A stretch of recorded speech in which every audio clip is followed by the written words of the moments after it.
Hello students, हमारे YouTube के channel पर आपका एक बार फिर से मोस्ट वेलकम है। आज हम आपके लिए लेकर के आए हैं क्लास 12 का पार्ट सेकेंड वेव ऑप्टिक्स चल रहा है। तो आज हम लोग पढ़ेंगे यंग डबल स्लिट एक्सपेरिमेंट, यानी कि शार्ट फॉर्म में YDSC, हिंदी में बोलते हैं यंग द्विक रेखा चित्र प्रयोग।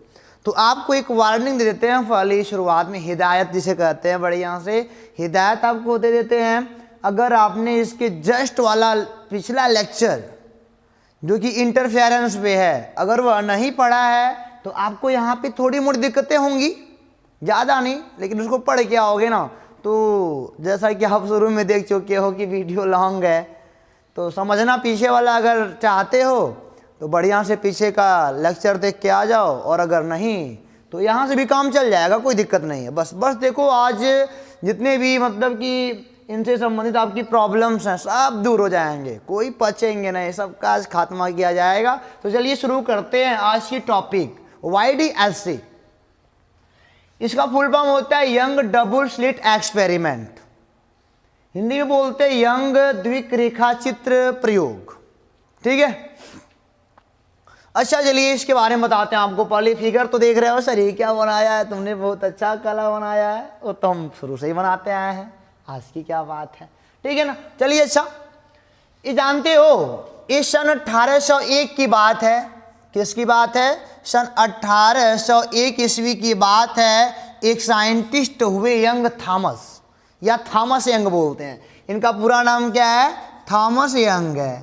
थॉमस यंग साहब आए 1801 में अपनी दुनिया, यानी कि फिजिक्स वाली दुनिया, लाइट को वेव मानने के लिए तैयार नहीं थी। अभी भी सभी लोग नहीं तैयार थे, हालांकि एक साइंटिस्ट का दल था जो इस पर काम कर रहा था, लेकिन 1801 तक लोग यही मानते थे कि जो लाइट है वह रे है, और रे होने के नाते वह सीधी रेखा में चलती है।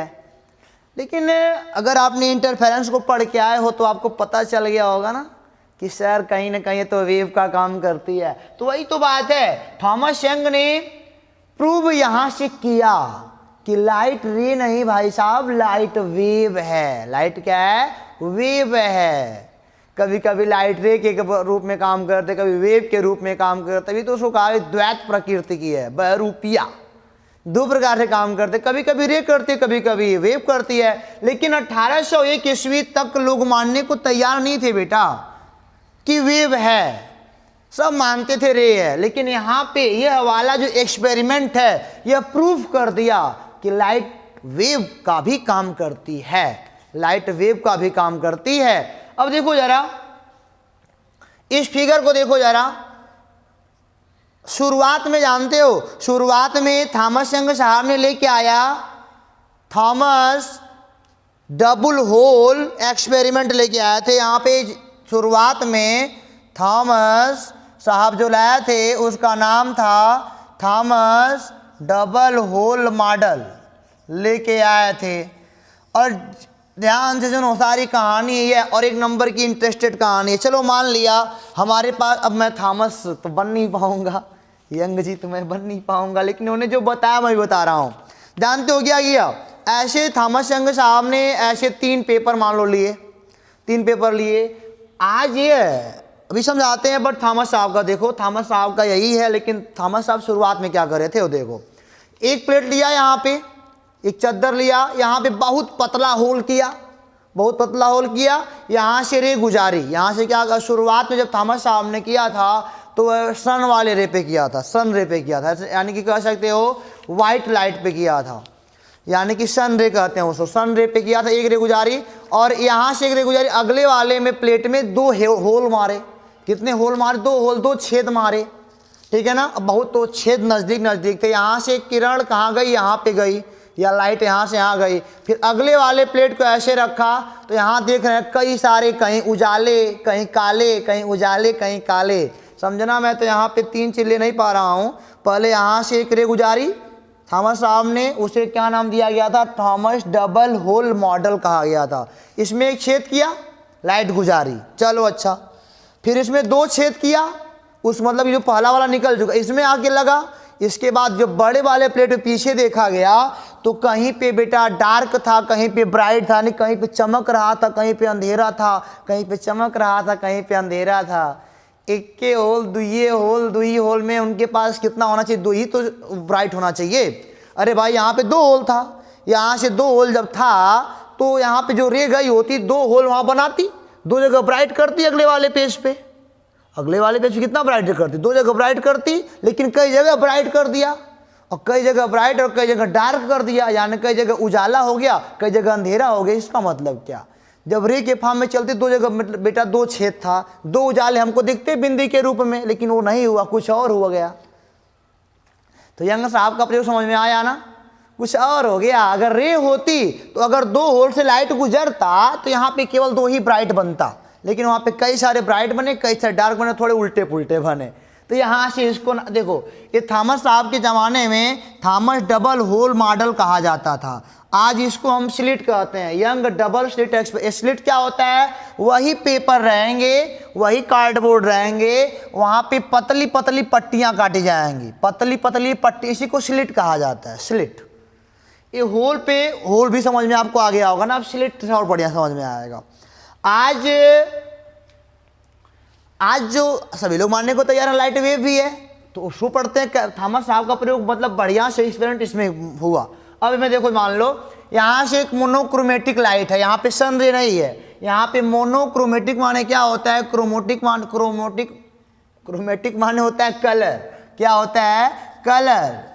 और मोनो माने होता है सिंगल, यानी कि एक कलर की लाइट है। यहाँ पे सन रे नहीं है, व्हाइट वाला नहीं है, खाली एक रे है कि कलर, मतलब कि एक लाइट की यहाँ पे रे है, एक लाइट की रे है, एक रंग की। इसे कहते हैं हिंदी में एक वर्णी प्रकाश। क्या कहते हैं हिंदी में? इसे एक वर्णी प्रकाश कहा जाता है, यानी कि यहाँ पे एक रंग की लाइट है बेटा। यहाँ से इस कार्डबोर्ड बहुत पतली पट्टी काटी गई है, बहुत पतली पट्टी। यहाँ मान लो लाइट रे आई, चलो अच्छा मान ले लाइट का सोर्स, लाइट निकला यहाँ पे आया, और यहाँ अगले वाले में हमने 2 पट्टियाँ पतली पतली काटे, बहुत करीब है दोनों पट्टियाँ। यहाँ पे पतली पतली जो पट्टियाँ काटी गई अगले वाले में बहुत करीब हैं। अच्छा एक बात देखो, अच्छा ये वाला लाइट रे कहाँ पे आया? यहाँ पे आया। खैर कहीं पे गया हो, मान लो पूरे पे आया हो, यहाँ पे मान लो कई सारे रे समांतर आ रहे हैं, गुजरे ऐसे ऐसे मान लिया। अब देखो यार, ध्यान देना मेरी बात को, यहाँ पे देखो छेद वाला पार्ट है, यानी कि स्लिट है, और यहाँ पे यहाँ स्लिट है। तो यहाँ पे होना क्या चाहिए था? यहाँ पे बेटा होना ये चाहिए था कि जहाँ जहाँ ये 2 ठो शीट अपनी है, जहाँ कटा हुआ है स्लिट जहाँ पे है, वहाँ पे 2 ठो ब्राइट हो जाना चाहिए था। नहीं, इतना उसका काम था। क्यों? अरे भाई यहाँ पे एक छेद था, है तो 2 ठो किया गया है 2 ठो बनाया गया, तीसरा का अपन न बना रहा है। होना चाहिए था ए कि ए वाला लाइट अगर यहाँ गई हो, यहाँ से गुजरो, अब गुजरने के बाद यहाँ पे 2 जगह मतलब कि ब्राइट ब्राइट पत्ती दिखना चाहिए था, लेकिन ऐसा हुआ नहीं। कई सारी पट्टियाँ देखी, कई सारी पट्टियाँ, कोई ब्राइट कोई डार्क, कोई काला कोई बेटा चमकता हुआ सितारा। चलो अच्छा, कोई अमावस की रात तो कोई पूनम की रात यहाँ बनने लगी, तब खेल तो बनने वाला है, कोई बात ना है। देखो अच्छा, अब कमाल की बात है ना, देखो जरा ये स्लिट है पतले पतले, इनके बीच में क्या है? इनके बीच में मतलब कार्डबोर्ड होगा, और क्या जो पतले पतले इनके बीच में कार्डबोर्ड होगा। कार्डबोर्ड की जगह पे, यानी कार्डबोर्ड के पैरेलल वाले पे लाइट आ गया है। देखो जो मैं बनाया हूँ ना, ये सब डार्क वाले हैं, और ये सब क्या है? ये सब ब्राइट वाले, यानी कि यहाँ पे चमक रहा है और यहाँ पे सब डार्क डार्क है। समझो बात को, इसे फ्रिंज कहते हैं, फ्रिंजेस कहते हैं, फ्रिंजेस। जो ये डार्क मतलब कि लाइनिंग और डार्क और ब्राइट लाइनिंग जो देख रहे हो आप यहाँ पे, उसे फ्रिंजेस कहते हैं। देखो अच्छा, यहाँ पे देखो, यहाँ पे कार्डबोर्ड यहाँ पतला पतला कटा था, यहाँ पे 2 जगह होना चाहिए था, चमकना चाहिए, चमका नहीं, कुछ उल्टा हुआ। उल्टा पुल्टा में क्या हुआ? जहाँ पे कार्डबोर्ड है उसके पैरेलल वाले पे तो भैया एकदम अंधेरा ही होना चाहिए, तो कुछ हो चाहे जाए, होना चाहिए था, ये आपकी सोच है, लेकिन ऐसा ना हुआ। जहाँ पे कार्डबोर्ड था वहाँ पे ब्राइट हो गया। अब और बात बनी, जहाँ पे कार्डबोर्ड वाले के पैरेलल पे सीधाई पे क्या, वहाँ पे तो एकदम अंधेरा होना चाहिए, नहीं होना चाहिए था। अरे भाई ऐसा देखो, 2 लाइट गुजर रहा है, अंधेरा वाला पोर्शन, तो आगे वहाँ अंधेरा होना चाहिए था ना, हुआ नहीं यार, ऐसा कुछ ना हुआ, बड़ी दिक्कतें हुई ना। तो वहाँ पे जहाँ पे कार्डबोर्ड की सीधाई पे हो गया उजाला, और उसके किनारे किनारे क्या हो गया, अंधेरा, फिर उसके किनारे किनारे हो गया उजाला, फिर किनारे किनारे अंधेरा, फिर किनारे किनारे उजाला, फिर किनारे किनारे अंधेरा, ऐसा खेल चला। अब लो यहां से बेटा पता चल गया कि ऐसा सही है कि लाइट रे के फॉर्म में तो नहीं है चलती है। अगर रे में चलती तो ऐसे गुजरती, 2 प्लेट बना के अपना खत्म हो जाता, लेकिन ऐसा हुआ ना, ये ऐसे कुछ चला, ऐसे वेव के नेचर में। यहाँ से वेव निकला, इनका मतलब देखो जरा, यहाँ से 2 वेव के सोर्स हो गए होंगे, इनको ऐसे आपको समझाऊं मैं। अगर यहाँ पे एक सोर्स है, यहाँ से लाइट गुजर रही है, अब यहाँ पे 2 जो स्लिटें हैं उनको 2 होल बनाते हैं ऐसे, यहाँ पे यहाँ से ऐसे गुजरा होगा, तो यहाँ से बेटा ऐसे चला होगा, ऐसे चला होगा, ऐसे चला होगा, ऐसे चला होगा, ऐसे ऐसे कहीं कहीं बेटा आपका हो रहा होगा कंस्ट्रक्टिव इंटरफेरेंस, मिलन ना, इंटरफेरेंस होता है मिलन, कहीं कहीं कंस्ट्रक्टिव वाला, कहीं कहीं डिस्ट्रक्टिव, और जहाँ जहाँ डिस्ट्रक्टिव हुआ होगा वहाँ अंधेरा आ गया होगा, और जहाँ जहाँ कंस्ट्रक्टिव हुआ होगा वहाँ पे क्या, उजाला आ गया। काटते पीटते चले इस वाले प्लेट पर, कहीं उजाला कहीं अंधेरा, कहीं उजाला कहीं अंधेरा दिखने लगा। तो यहाँ से सब लोग मान गए कि हाँ वास्तव में लाइट रे के फॉर्म में नहीं, वेव के फॉर्म में चलती, रे में भी चलती है, वेव में भी चलती है। लेकिन इस प्रयोग से मानने मतलब कि मानना पड़ा कि हाँ लाइट का नेचर वेव वाला भी सही है, गलत नहीं है। लाइट का नेचर वेव वाला भी क्या है, सही है, गलत नहीं है। समझे बात को हमारी कि ना समझे, पहले इतना बताओ। तो हाई वाला यहाँ पे ब्लैक होना चाहिए, यहाँ पे तो ब्राइट हो गया, यहाँ पे कंस्ट्रक्टिव इंटरफेरेंस हो गया, कंस्ट्रक्टिव इंटरफेरेंस यानी कि संपोषी व्यतिकरण, और यहाँ फिर डिस्ट्रक्टिव, फिर कंस्ट्रक्टिव, फिर डिस्ट्रक्टिव मिलन हुआ, कहीं उजाला कहीं अंधेरा, कोई बात ना है। तो यहाँ पे बात हमारी फिगर समझ में आपको आया कि ना आया। ये स्लिट वाले बीच वाले पार्ट में ब्लैक मतलब कार्ड स्लिट था, तो यहाँ पे अंधेरा होना चाहिए, लेकिन ऐसा हुआ नहीं, इसलिए हमने, यंग साहब बड़ी बुद्धिमान थे। लेकिन एक बात और जान लो, अगर ये देखो होल बड़ी छोटे, जो स्लिट है ना बड़ी पतले पतले स्लिट हैं, ये स्लिट बड़ी पतले पतले हैं, और इतने पतले हैं ऐसे कह सकते हो कि अब ऐसा ना है कि अपने घर में बड़ा बड़ा 2 पेपर फाड़ो, जाके मतलब कि बड़े बड़े 6 स्लिट बना लो, मम्मी को दिखाओ कि ये मम्मी है देखो, ये हमने बैटरी जला रहे हैं, दुइया जगह नहीं, कई जगह उजाला अंधेरा होगा। तो उतना मोटा मोटा कर लोगे तो कुछ ना पाओगे, मम्मी का बेलन खाओगे बढ़िया से।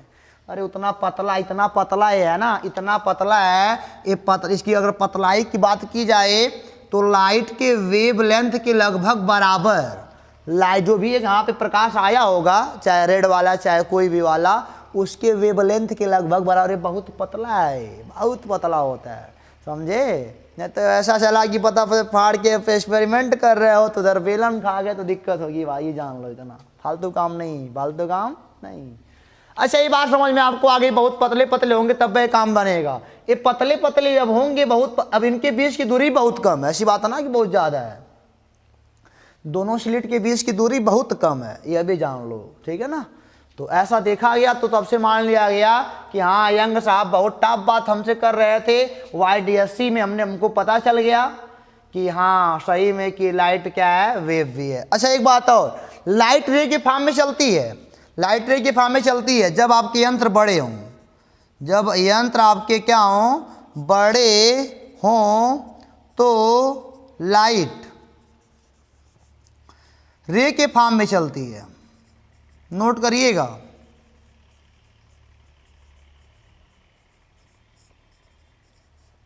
और जब बहुत छोटे यंत्र, मतलब कि बड़े में क्या लेंस आएगा, दर्पण आएगा, अब किसकी तुलना में लंबाई बता जा रही है, वेवलेंथ की, लाइट के वेवलेंथ की तुलना में। अगर बड़े बड़े यंत्र ले लोगे, वेवलेंथ बहुत छोटा है तो सीधे गुजरेगा, लेकिन अगर बेटा वेवलेंथ के बराबर कोई पतला चीज ले लोगे तब लाइट वेव का नेचर दिखाएगी। तो हाँ मैंने क्या कहा, जहां जहां पे कंस्ट्रक्टिव इंटरफेरेंस हो रहा होगा, कंस्ट्रक्टिव को मैक्सिमा भी बोला जाता है, क्या बोला जाता है, मैक्सिमा। नोट करिएगा, जहां जहां कंस्ट्रक्टिव इंटरफेरेंस रहा था वहां पे मैक्सिमा हुआ, संपोषी व्यतिकरण। मैक्सिमा मतलब क्या, ब्राइटनेस, ब्राइटनेस वहां पे ज्यादा रहा। और जहां जहां डिस्ट्रक्टिव इंटरफेरेंस हुआ, जहां जहां डिस्ट्रक्टिव इंटरफेरेंस हुआ वहाँ पे मिनिमा हुआ। मिनिमा माने क्या होता है, वहाँ पे डार्कनेस आया। पीछे का अगर लेक्चर नहीं देख के आओ तो आपको दिक्कत हो सकती है, ठीक है। तो बेटा ये फिगर से आपको बहुत पहले समझ में आ गई। तो हम जानते हैं कि और इन सब फ्रिंजेस कहते हैं, फ्रिंजेस कहते हैं, डार्क फ्रिंजेस, ब्राइट फ्रिंजेस। तो मिटा दें इनको, अब आगे चला जाए ना, अभी बहुत सारे फॉर्मूले प्रूव करने, तो इसको बेटा मिटाते हैं फिर। चलिए आगे चला जाता है। आपको मैं एक बात और बता दूं, कहाँ कहाँ कंस्ट्रक्टिव हुआ होगा,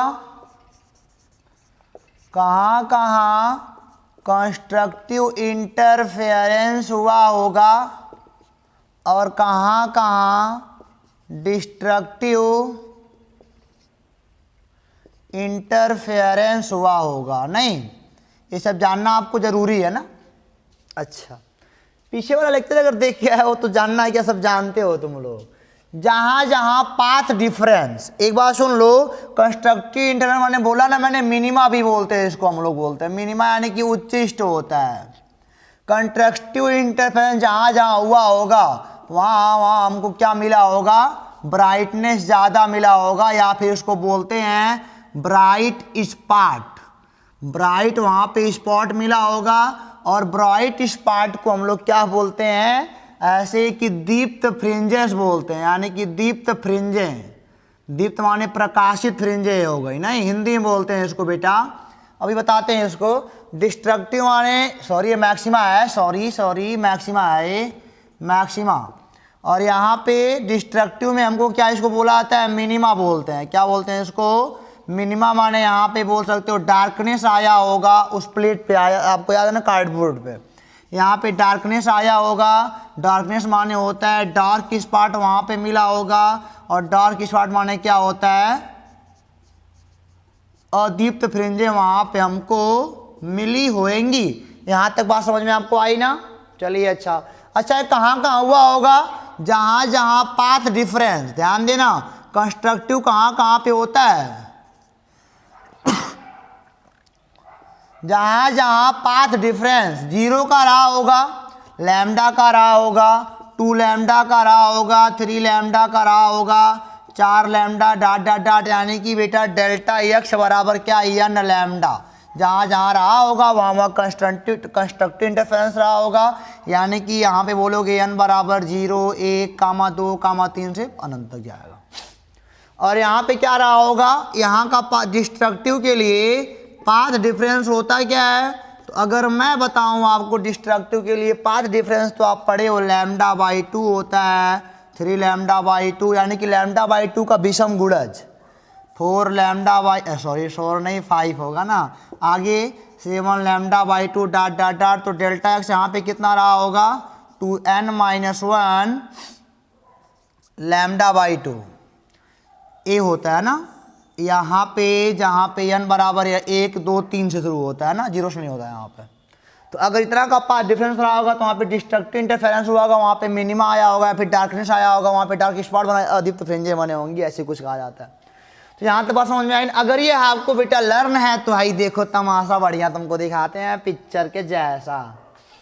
चलो जल्दी जल्दी से इधर देखो, थको ना, थक जाओगे तो परेशानी बढ़ेगी तो दिक्कत आएगी तो मजा नहीं आएगा। इधर देखो जरा, मैं तुमको दिखाता हूँ ना, अब उसी को अब मैं थोड़ा बढ़िया से रिप्रेजेंट करता हूँ समझने के लायक टॉपिक। अब देखो जरा, देख जानते हो ऐसे शुरुआत में लिया गया एक कार्डबोर्ड, मान लो यही कार्डबोर्ड है, ठीक है ना, और यहाँ पे 2 ठो बने हैं, स्लिट कहो चाहे होल कहो, बात एक ही है आपकी, ठीक है ना। ए वाला एक छिद्र है ही है और एक छिद्र है, इसे अंग्रेजी हिंदी में बोलते हैं सूचित छिद्र बोलते हैं, सूचित छिद्र बोलते हैं, ठीक है। अब इनके बीच का कनेक्शन मैं नहीं दिखा रहा हूँ, सीधे यहाँ पे आता हूँ। ये हमारे पास हो गया कार्डबोर्ड, को हो गया यहाँ पे लगा है, मान लो स्क्रीन लगा है, क्या लगा यहाँ पे, इसे बोल देते हैं SCREE, स्क्रीन है ये। अब यहाँ से हमने लाइट गुजारी यहाँ। अच्छा एक बात और जान लो, ये जो दूरी है ना ये D है, यह दूरी कितनी है, D है, यानी कि जो दोनों छिद्र हैं इनके बीच की दूरी D है, दोनों छेद बने हुए जो होल्स है ना इनके बीच की दूरी D है, और इसे स्मॉल d से दिखाते हैं, हर बातें नोटिस करिएगा। और यहाँ पे वाला दूरी इसको मानते हैं कैपिटल D, क्या माना जाता है, कैपिटल डी।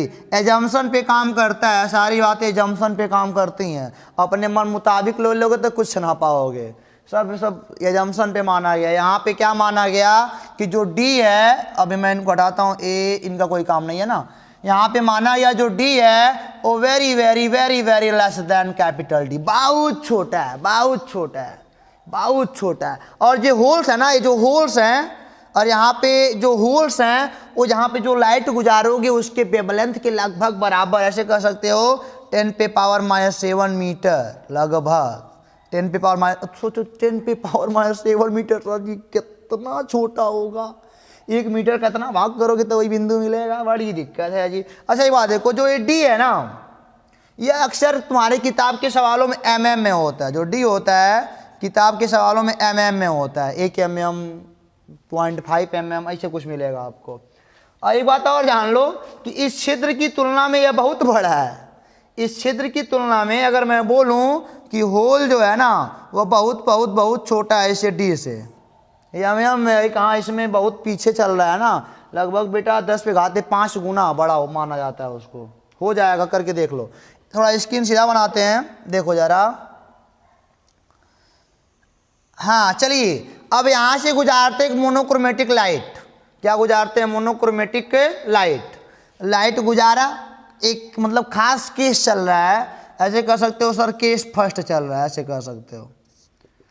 तो जानते हो क्या हुआ, मैंने खाली एक केस लिया, एक लाइट आई ऐसे आई, और एक लाइट कहाँ से गई, ऐसे गई। चलो अच्छा, दोनों यहीं पे मिले। और एक जान लो, ये जो है ना, जो ये वाला पॉइंट है ए, भाई साहब ये आधा आधा है, ये d/2 है, तो यह भी कितना है d/2, आधा आधा। अच्छा आप देखो जरा, एक लाइट यहाँ से आई, दोनों मोनोक्रोमेटिक लाइट है, यानी कि दोनों का वेवलेंथ बराबर है और दोनों एक वर्णी प्रकाश हैं, दोनों का वेवलेंथ बराबर है। ऐसे लाइट आई, इस सेंटर वही है ना, जो बीच वाली पट्टी उजाला हो गया, वही बीच वाला पट्टी उजाला हो रहा है। इनके बीच तो काला होना चाहिए था इसको ना, लेकिन यहाँ पे ब्राइटनेस आ रहा है। यही तो बेटा वेव का मतलब इंटरफेरेंस हो रहा है ना।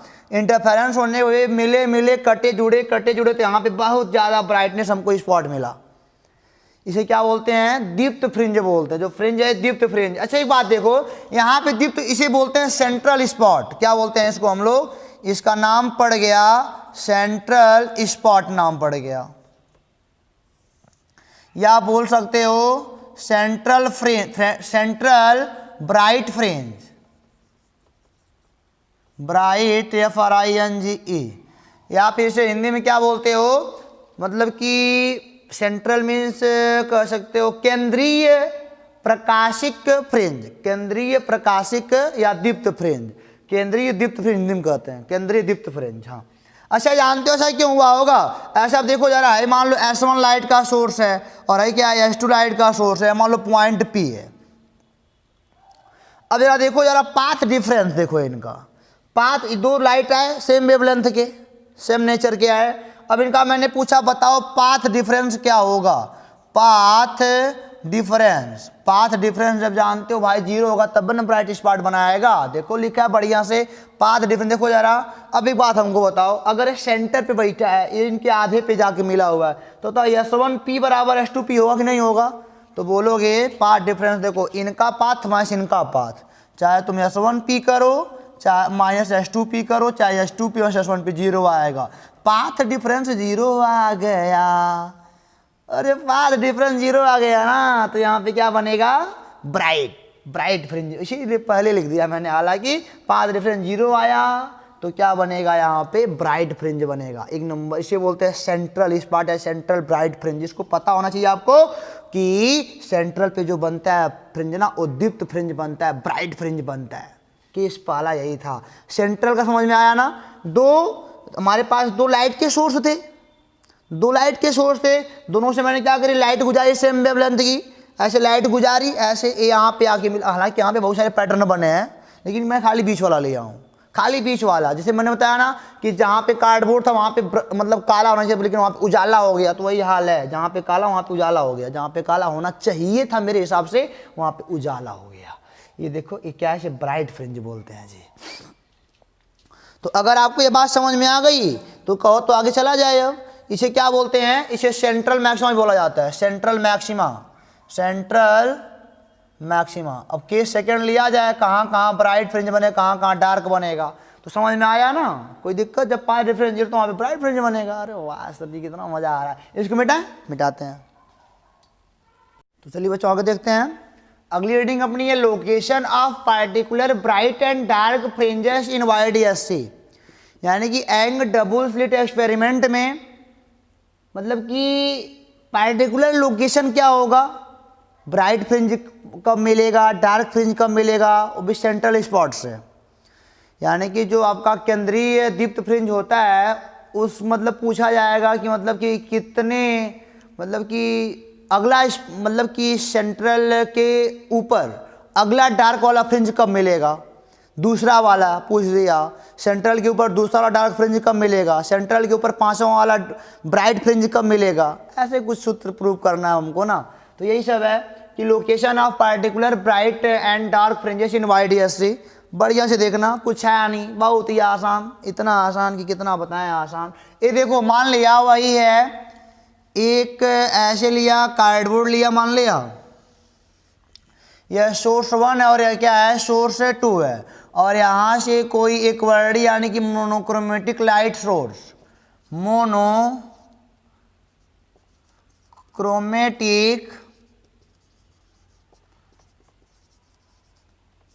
लाइट सोर्स है, यहाँ पे गुजरी, यहाँ पे स्क्रीन लगा दिया, पर्दा,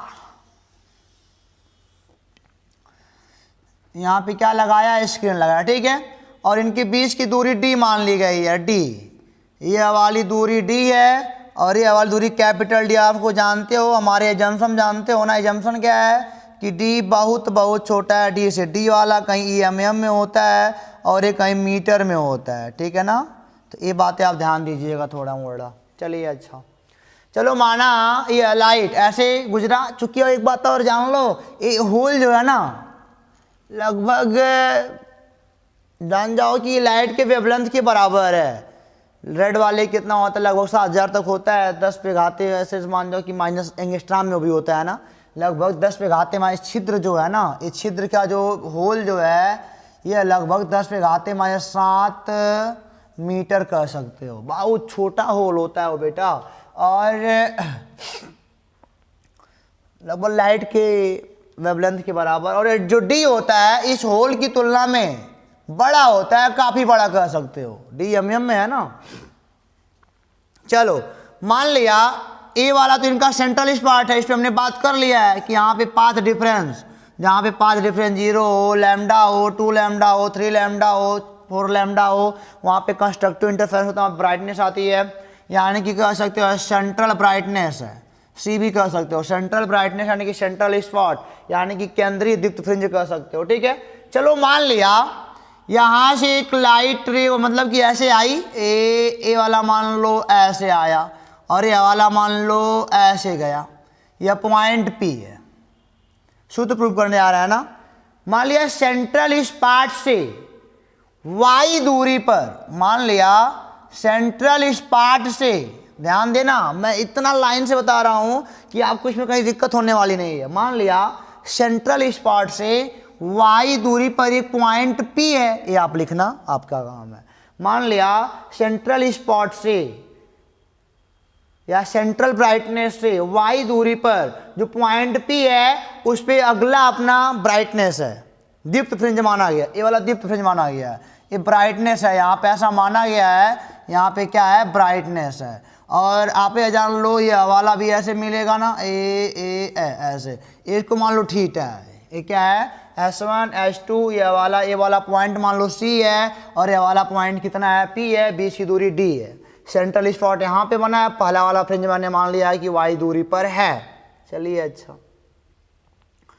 अगर यहाँ से आपको कोई दिक्कत ना हो तो एक बात जानो, बहुत छोटा है। अगर मैं बोलूँ ना ये तीनों लाइन, ए वाली लाइन, ए वाली लाइन और ये तीनों पैरेलल हैं, तो आपको थोड़ा सा अच्छा तो नहीं लगेगा, लेकिन समझाऊंगा तो अच्छा लगेगा। ये देखो इतना छोटा दूरी है, इतना छोटा दूरी है, पता इतना mm में दूरी है, इतना छोटा, यहाँ से कोई लाइट रे अगर जाए भी इतना दूरी पर 1 मीटर पे, वहाँ अगर देखने वाला बोलेगा सर समांतर लग रहा है, नहीं लग रहा है, वो बोलेगा समांतर लग रहा है। तो बहुत छोटे होने के नाते आप कह सकते हो सर जी कि जो S1P है, S1P वो पैरेलल है CP के और ये भी पैरेलल है किसके, S2P के। ऐसा आप लोग कह सकते हो, कोई दिक्कत आपको, कोई दिक्कत नहीं है।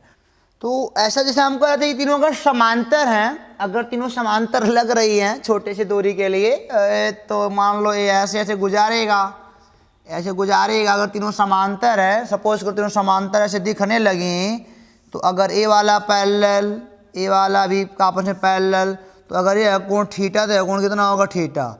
अगर ये बेटा मान लो यम, तो यह भी कितना होगा यम। उसी प्रकार अगर ये तो यह भी कितना हो जाएगा थीटा। अरे वाह, मजा आ गया।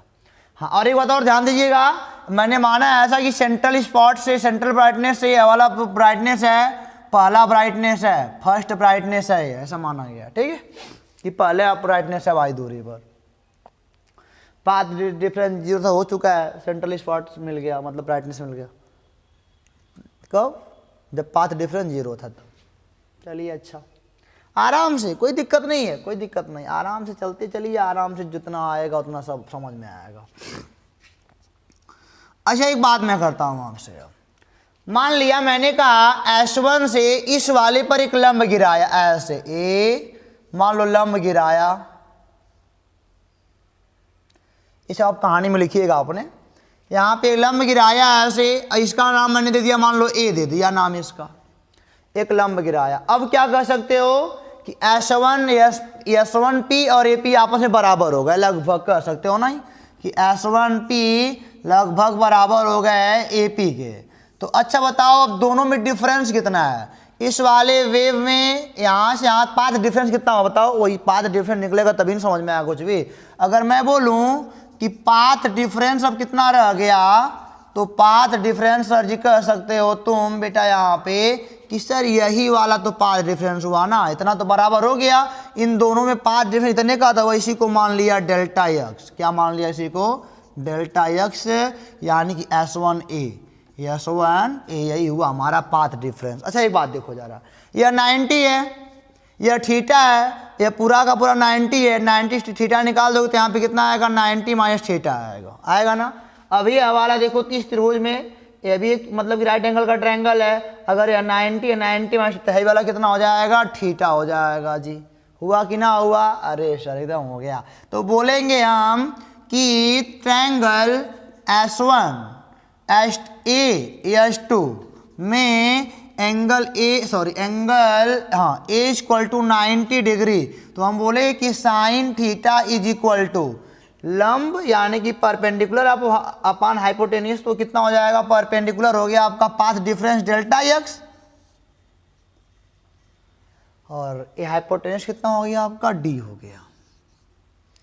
अभी हम पा गए कि डी साइन, यानी कि जो डेल्टा एक्स होगा ना वो डी साइन थीटा होगा। पाथ डिफरेंस कितना हो जाएगा? डी साइन थीटा के बराबर हो जाएगा।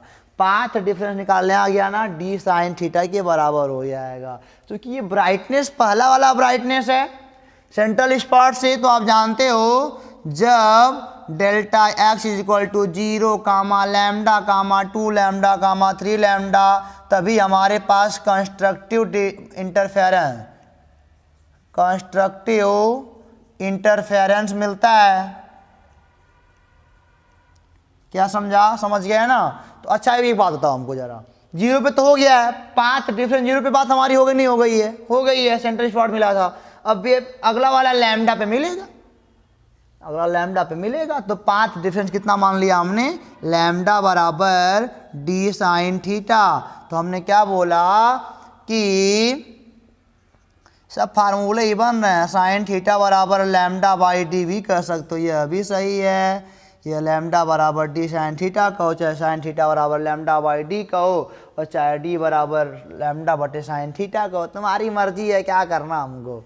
तो ये मिल गया ना कि साइन थीटा बराबर लैम्डा बाई डी होता है, जहाँ पे आपका जो लैम्डा है, लैम्डा इज इन एंगस्ट्राम में होता है। लैम्डा किस में होता है बच्चों? एंगस्ट्राम में होता है। यहाँ तक बात अगर आपके समझ में आ गई है तो ये तो आगे लेके चला जाए। तो क्या आपको अच्छे से दिख रहा है? तो जैसा कि हम देख रहे हैं कि आपको अच्छे से सब कुछ बहुत बढ़िया से दिख रहा है। तो चलिए, अच्छा आगे चला जाता है। तो पहला वाला ब्राइटनेस अभी तो हमको मिला नहीं है अभी, हालांकि अभी तो हम पता नहीं क्या क्या निकाल रहे हैं, लैम्डा निकाल, डी डेल्टा एक्स निकाला, पावर डिफरेंस निकाला, सब निकाल चुके हम लोग। चलो अच्छा देखो, अच्छा एक बात देखो, जरा साइन थीटा बराबर lambda by D, D lambda से बहुत बड़ा है, डी लैम्डा से बहुत बड़ा है। अरे भाई होल जो है लैम्डा के लगभग बराबर है, और जो डी है, चूंकि बोलिएगा कि जो डी है, जो इनका मतलब ये दूरी है लैम्डा से ना, यानी लैम्डा मतलब वही होल बहुत बड़ा है जी। यहाँ से प्रकाश गुजारा होगा, उसका वेवलेंथ वही ना, उसी के बराबर लगभग 7000 एंगस्ट्रॉम तक होता है, तो लगभग बहुत छोटा हो जाएगा जी। तो 7000 एंगस्ट्रॉम यानी कि 7000 गुणे 10 पे घाते 7 गुणे 10 पे घाते -10 मीटर दिखा लिखे हैं। तो डी हमारा एम में कहीं है, तो सोचो जरा, डी बहुत बड़ा है, लैम्डा बहुत छोटा है, तो इसके हिसाब से तो साइन थीटा बहुत छोटा आएगा। डी बहुत बड़ा, लैम्डा बहुत छोटा, इसके हिसाब से भाग दोगे तो साइन थीटा चूंकि बोलोगे, इसलिए sign theta is very very very less than. और जब साइन थीटा बहुत छोटा होता है तो हम मान लेते हैं कि साइन थीटा लगभग tan थीटा के बराबर होता है। दोनों एक के बिहेव के नेचर के हैं, साइन थीटा लगभग tan थीटा के बराबर होता है, तो हम बोलेंगे अतः इसलिए tan थीटा बराबर लैम्डा बाई डी। अब देखो जरा, अब इस थीटा में tan थीटा बराबर क्या है, चित्र से हम बोलेंगे एंड फ्रॉम फिगर आप क्या बोलोगे, tan थीटा बराबर लंब y है, आधार कैपिटल डी है, y बाई डी। समीकरण नंबर 1 बनाइए, 2 बनाइए, तो यहाँ पे बोलिएगा 1 एंड 2 से क्या पाएंगे आप, लैम्डा बाई डी बराबर y बटे डी। ध्यान दीजिएगा, y बराबर D lambda by D, y बराबर डी लैम्डा बाई डी, यानी कि ये पहला ब्राइटनेस है। पहला ब्राइटनेस कहाँ मिलेगा, ऐसे डी लैम्डा बाई डी पे मिलेगा पहला ब्राइटनेस। पहला वाला फार्मूला अभी बेटा हमने अपना प्रूफ कर लिया है, ये यहाँ पे लिखिएगा, फॉर फर्स्ट ब्राइटनेस, ठीक है। अगर यहाँ तक आपको बात समझ में आ गई तो कहिए तो आगे चला जाए।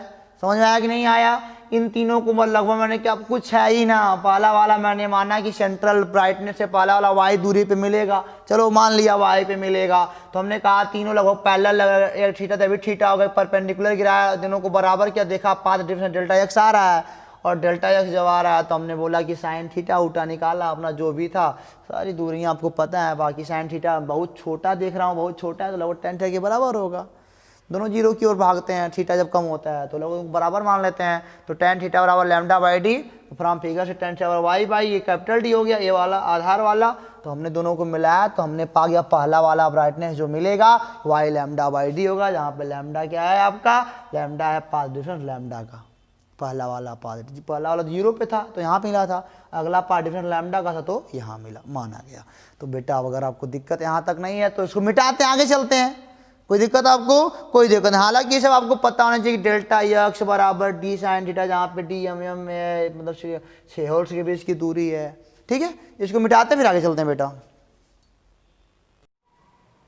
तो स्टूडेंट हमारा ये पहला ब्राइटनेस आया y1b, यानी कि first brightness is equal to D lambda by D, जहाँ पे कैपिटल डी क्या है आपका, स्लिट और स्क्रीन के बीच की दूरी है, और जो स्मॉल डी है वो क्या है, होल्स के बीच की दूरी है इनके, ओके। तो जैसा कि हम दो केस देख चुके, एक बार जब पाथ डिफरेंस 0 तो सेंट्रल ब्राइट मिलता है, और जब पाथ डिफरेंस लैम्डा हो, आप जानते ही हो कि जब पाथ डिफरेंस 0 होगा, लैम्डा होगा, 2 लैम्डा होगा, 3 लैम्डा होगा, 4 लैम्डा होगा, तभी आप ए कंस्ट्रक्टिव इंटरफेरेंस यानी कि ब्राइटनेस पाओगे। तो 0 पे सेंट्रल ब्राइटनेस मिला, और जब लैम्डा लिया तो क्या मिला हमको, lambda D lambda by D मिला, ठीक है ना। अच्छा मान लो इसी में आगे चलते हैं, अब अगले ब्राइटनेस की ओर चलते हैं कि अगला ब्राइटनेस क्या देता है हमको, मतलब सेकेंड वाला ब्राइटनेस कब मिलेगा, सेकेंड वाला, ये सेकेंड वाला ब्राइटनेस कब मिलेगा, जब लैम्डा का मान 2 लैम्डा होगा, अब देखो जरा, जहाँ पे लैम्डा है ना वहीं पे 2 लैम्डा करते चले जाओ। देखो यहीं से बदलना पड़ेगा सारा खेल। देखो पाथ डिफरेंस डेल्टा एक्स बराबर डी साइन थीटा था, कोई बात नहीं, लैम्डा पे काम कर रहे थे, अब 2 लैम्डा पे काम करेंगे जी। ये 2 लैम्डा हो जाएगा और ये अभी कितना हो जाएगा आपका 2 हो जाएगा, और अगर ये 2 हो जाएगा तो यहाँ पे आपका 2 हो जाएगा। देखो अब जहाँ पे लैम्डा है ना सारे स्थान पे 2 लैम्डा, यानी कि अगला ब्राइटनेस हम खोज रहे हैं ना, तो अगला ब्राइटनेस खोज रहे हैं भाई, तो यहाँ भी क्या हो जाएगा, ये तो ठीक ठाक है, ये तो हो जाएगा 2 लैम्डा, और ये हो जाएगा आपका ए वाई, अब सेकेंड भी हो जाएगा ना, सेकेंड यानी कि सेकेंड ब्राइटनेस हो जाएगा, ये हो जाएगा 2 डी लैम्डा वाई स्मॉल, समझ में आया। सेकेंड ब्राइटनेस हमको जहाँ जहाँ लैम्डा था वहाँ 2 लैम्डा कर दिया। अब हम आते हैं 3 लैम्डा पे काम करते हैं ना। देखो जरा ध्यान से देखना, फर्स्ट ब्राइटनेस कब मिला था, y1b, यानी कि दूरी है, सेंट्रल ब्राइटनेस से दूरी है। पहला वाला कब मिला था, जब डी लैम्डा बाई डी हुआ था, और दूसरा वाला कब मिला था, दूसरा वाला मिला था जब 2 डी लैम्डा बाई डी हुआ। ओके, अब तीसरा खोजते हैं, तीसरा वाला कब मिलेगा, जब पाथ, ये देखो ये फार्मूला बड़ी इंपॉर्टेंट है, पाथ डिफरेंस डेल्टा एक्स बराबर डी साइन थीटा, हर जगह ये काम करेगा। वो चाहे ब्राइटनेस खोजो, चाहे डार्कनेस खोजो, चाहे दीप्त खोजो, चाहे अदीप्त खोजो, ठीक है।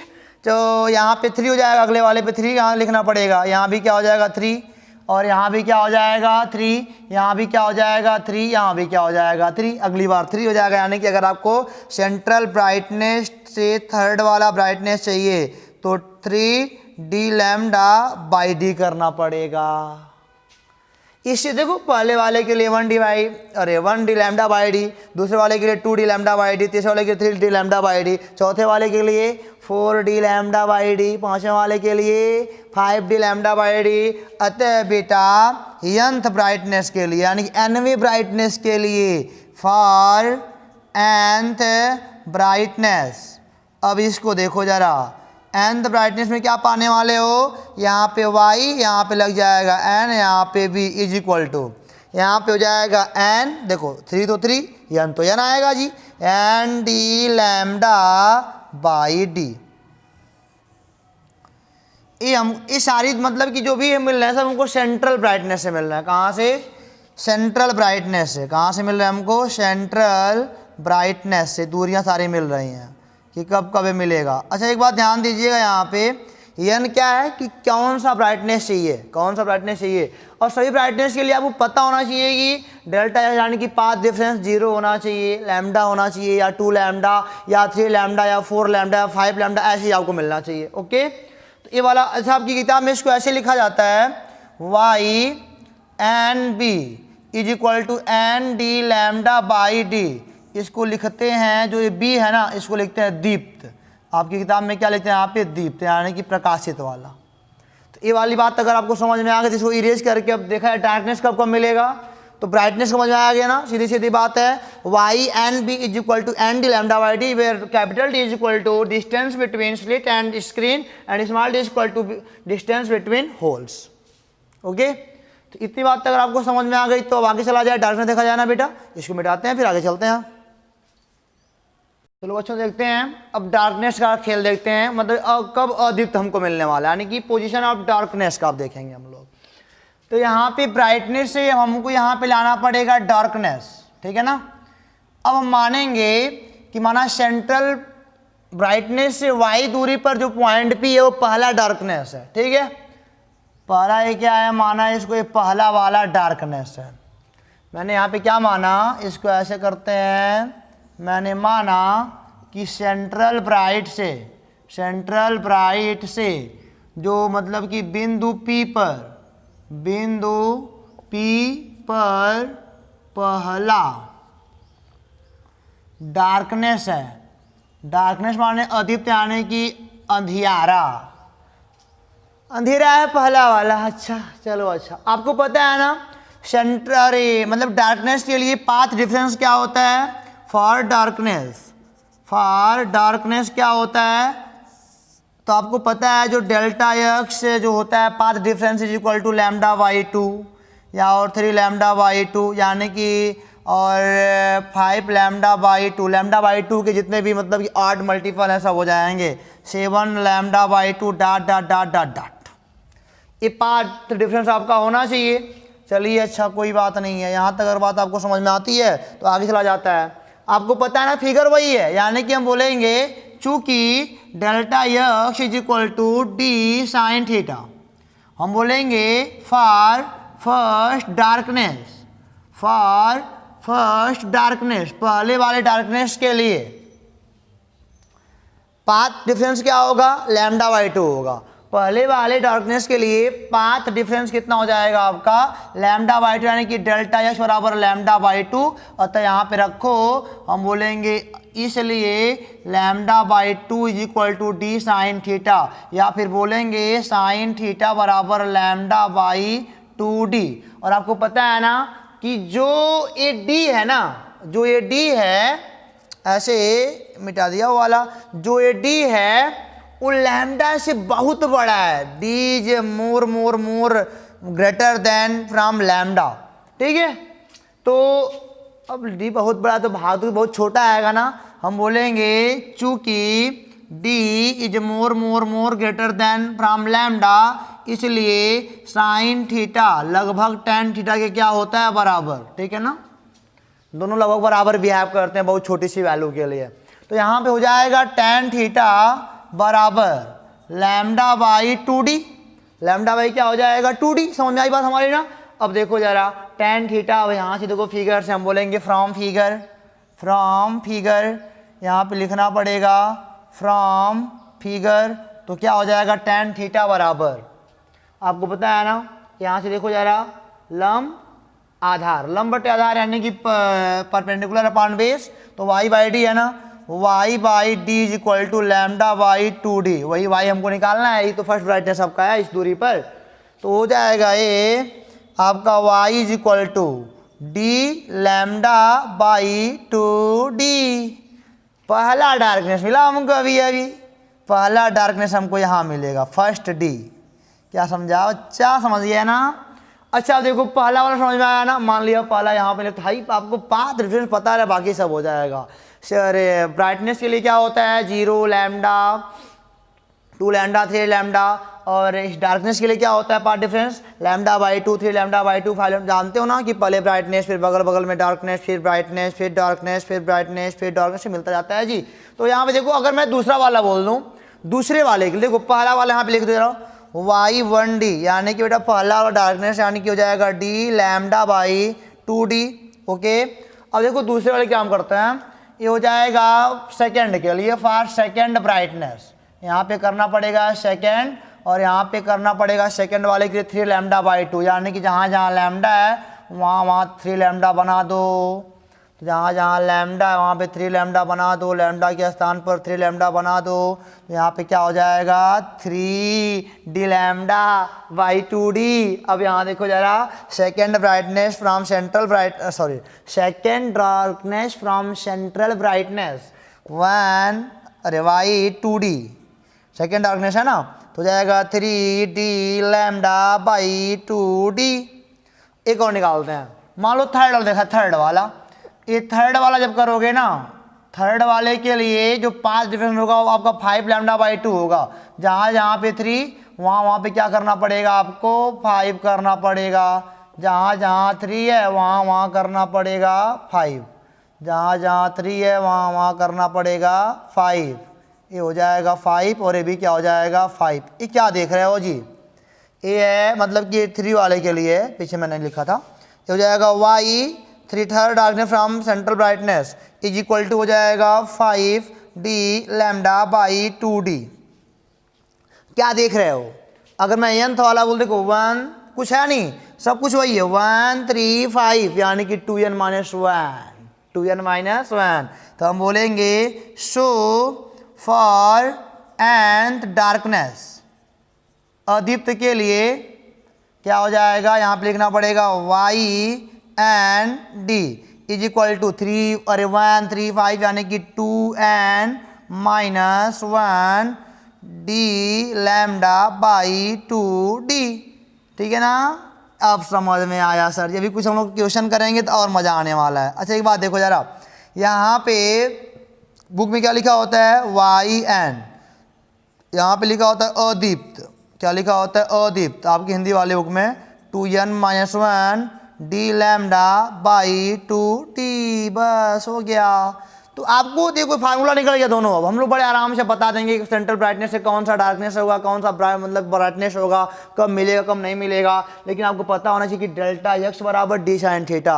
अब इसी यही वाला अगर आपको मेंटेन कर लेते हो तो सारे सवाल। कभी कभी ऐसा होता है ना कि हमारा कंडीशन जो होता है, क्वेश्चन जो होता है इस कंडीशन को फॉलो नहीं करता।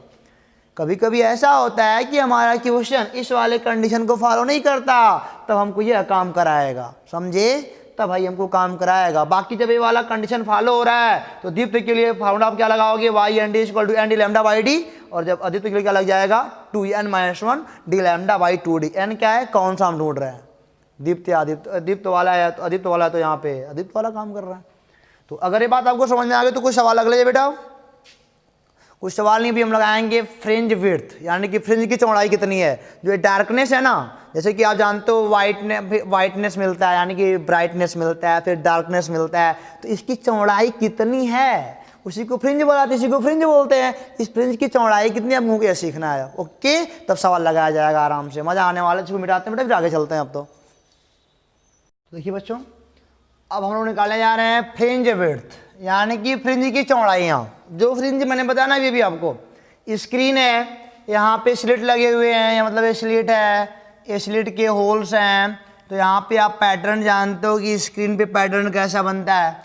यहाँ पे जो स्क्रीन होता है इस पे पैटर्न कैसा बनता है आपको तो पता ही होगा। ये पहले क्या, सेंट्रल ब्राइटनेस, फिर डार्कनेस डार्कनेस, फिर ब्राइटनेस ब्राइटनेस, फिर डी डी, फिर बी बी, ऐसे मिलता जाता है हम लोगों को। अब क्योंकि मान लेते हैं, एक बात मान लेते हैं, मान लो पहला वाला ब्राइटनेस हमको यहाँ मिला, पहला वाला ब्राइटनेस कहाँ मिला हमको, यहाँ मिला, और दूसरा वाला जो ब्राइटनेस हमको मान लो यहाँ मिला। पहला वाला देखो मैंने फॉर्मूला यहाँ पे लिख दिया है कि ब्राइटनेस के लिए क्या है N D lambda by D है, और डार्कनेस के लिए क्या है 2n-1 D lambda by 2d है। बात समझ हमारी आ रही है ना आपको, चलो कोई बात नहीं। मान लिया पहला वाला ब्राइटनेस हमको यहाँ मिला, सेकेंड ब्राइटनेस, देखो पहली बात होता क्या है, अगर ये सेंट्रल ब्राइटनेस है तो पहले डार्कनेस आएगा, पहला डार्कनेस, फिर यहाँ भी पहला डार्कनेस, देखो सेंट्रल ब्राइटनेस, फिर डार्कनेस डार्कनेस, फिर ब्राइटनेस ब्राइटनेस, ऐसे ऊपर नीचे दोनों होता है ना ये। फिर ब्राइट हो गया, फिर डार्क आएगा, दूसरा डार्क आएगा, फिर यहाँ पे देखो सेंट्रल वाला डार्क डार्क ब्राइट ब्राइट, फिर डार्क डार्क, यहाँ पे फिर दूसरा डार्क मिलेगा आपको, ऐसे मिलता जाएगा ना। और हमको इनकी वही विड्थ ज्ञात करने की, कितना इनका विड्थ है हमको ये टोटल, आपको समझ में आ रहा नहीं आ रहा। देखो ऐसे सोचो ना, ये सेंट्रल ब्राइटनेस है, फिर डार्क डार्क है, फिर ब्राइट ब्राइट, फिर डार्क डार्क, फिर ब्राइट ब्राइट, हमको ऐसे मिलता जाएगा। अब हमको दो डार्कनेस और ब्राइटनेस के बीच की चौड़ाई चाहिए हमको, समझिएगा बात को हमारे। अच्छा देखो, अगर ये वाला दूरी निकाल लिया जाए, पहला वाला ब्राइटनेस और ये दूसरा, सारी दूरियां जो फार्मूले हैं सब सेंट्रल ब्राइटनेस से फार्मूले बनाए गए हैं।